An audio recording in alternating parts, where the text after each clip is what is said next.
Alright guys, we are at St. Stephen's Basilica here in Budapest.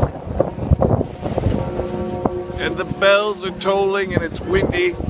Baby G is freezing, so she gets to ride on the front of Dad today, inside my coat. Alright, we're off to a river tour next, and then maybe more church basilica stuff later.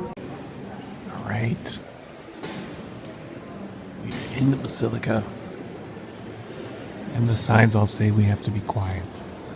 So I've told Baby G to not be super loud.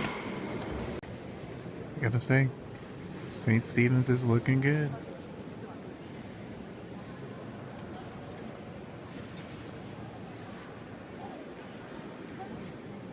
To the baby's head.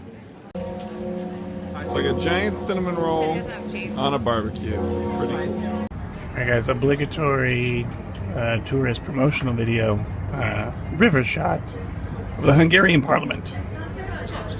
Apparently it is much larger than most parliament buildings, due in part to the fact that it was built when Hungary was a much larger empire than it is now. There were two houses, an upper and a lower house, and the upper house of the Senate doesn't even really meet anymore. They just use the lower house of the House of Commons. So most of this thing is entirely empty for most of the year round. And the way they cool this thing for air conditioning is ridiculous. There's a bunch of tunnels and stuff underneath. And apparently on the hot days, they fill them with 8 tons of ice, which keep the building running cool. So hey, who needs air conditioning when you just have tunnels full of ice? Alright guys, we have gone up and down the banks of the city. Fun. Don't forget younger G. Don't forget, apparently Budapest is a combination of 2 cities. Buda on one side of the river, Pest on the other. So we've gone up one side, we've gone down the other.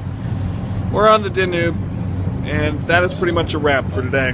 I'm gonna call that a day. So unless I do anything else exciting for the rest of the day, that's it. Mr. G out.